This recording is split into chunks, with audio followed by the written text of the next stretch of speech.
নির্বাচন হয়েছিল 1924-25 সাল থেকে 71 সাল পর্যন্ত ডাকসু নির্বাচন হয়েছে 37 বার। বাংলাদেশ প্রতিষ্ঠা হওয়ার পর থেকে ডাকসু নির্বাচন হয়েছে 7 বার। এটি 8ম বারের মতো আমরা ঢাকা বিশ্ববিদ্যালয়ে ডাকসু নির্বাচনের আয়োজন করেছি। এখানে কেন্দ্রীয় সংসদে 471 জন প্রার্থী অংশগ্রহণ করছে। সকলেই তার নিজস্ব প্যানেল দিয়ে অত্যন্ত আগ্রহ উদ্দীপনার সহিত নির্বাচনী প্রচার প্রপাগান্ডা চালাচ্ছে। ঢাকা বিশ্ববিদ্যালয় এই ক্ষেত্রে এই নির্বাচনের পরিবেশ তৈরি করতে এবং শেষ পর্যন্ত নির্বাচন অনুষ্ঠান করে ছাত্রদের ভোট অনুযায়ী যে যাকে ইচ্ছা তাকে প্রার্থী নির্ধারণ করে ভোট দিবে, এই ব্যাপারে ঢাকা বিশ্ববিদ্যালয়ের বদ্ধপরিকর। ঢাকা বিশ্ববিদ্যালয়ের সামনে যখন যে যেভাবে তার যুক্তি উপস্থাপন করেছে, আমরা ট্রাইব্যুনাল গঠন করেছি।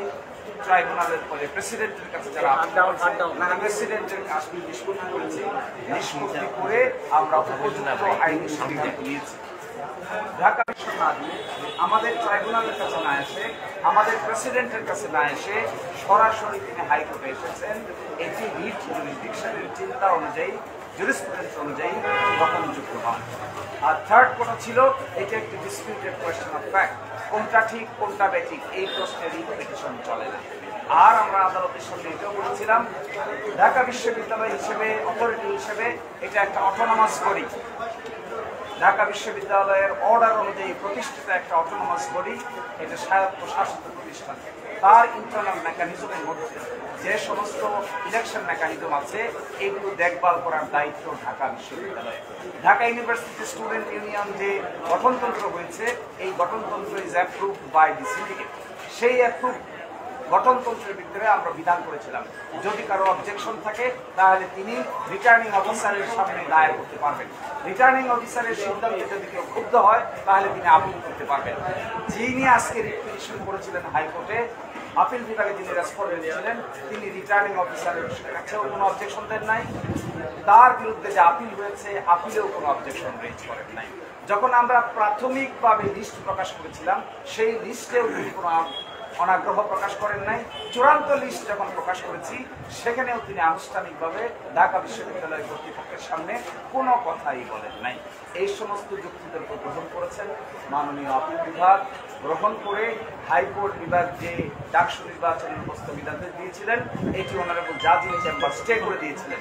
আজকে বাংলাদেশের সর্বোচ্চ আদালত হাইকোর্ট ডিভিশনের আদেশের উপর স্থগিতাদেশ দিয়েছেন এবং 31শে অক্টোবর 2025 পর্যন্ত এই স্থগিতাদেশ বহাল থাকবে।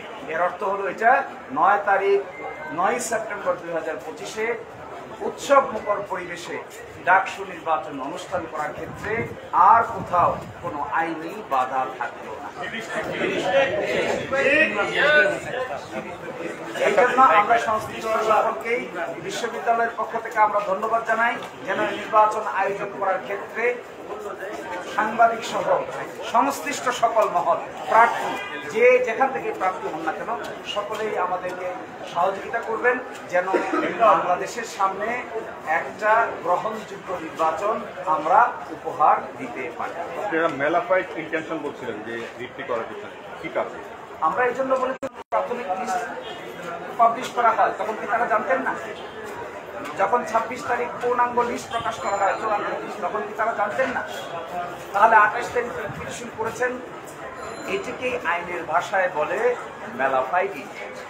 মিস্টার শিশির মনির, একটা গুরুত্বপূর্ণ প্রশ্ন, সেটি হচ্ছে যে ছাত্রলীগ করার কারণে ঢাকা বিশ্ববিদ্যালয়ের কি কারণ প্রার্থীতা বাতিল হয়েছে? আসলে ছাত্রলীগ করার কারণে, এই একটা কারণে এটি একটি ভুল তথ্য দেওয়া হয়েছে।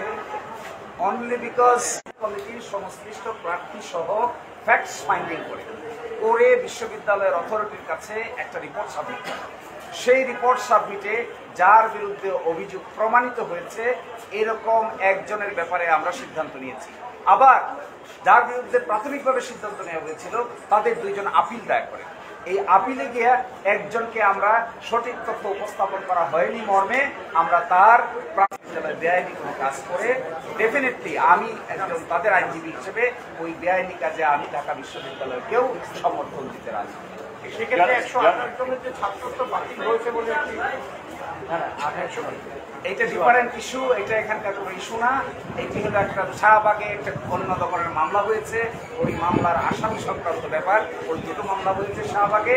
আপনারা চাইলে আমার কাছ থেকে সেই মামলার কপি এটা একটু ক্লিয়ার করবেন। দেখুন, এই ব্যাপার সেটেল হয়ে গেছে। হাইকোর্ট ডিভিশনের আদেশ stay the honourable judge in chamber, stay order is continue by the honourable supreme court full bench. সুতরাং এই বিতর্ক আর কোনো বিতর্ক থাকবে না। আজকে রিটকারীরা একটা প্রসঙ্গ তুলেছিল যে রিটকারীকে ঢাকা বিশ্ববিদ্যালয় কোনো offence will not tolerate irrespective কে কোন দলের কোন মতের কোন ব্যাকগ্রাউন্ডের। এটা আমাদের বিবেচ্য বিষয় নয়। আমাদের কাছে বিবেচ্য বিষয় কে ঢাকা বিশ্ববিদ্যালয়ের আইন মানছে আর কে ঢাকা বিশ্ববিদ্যালয়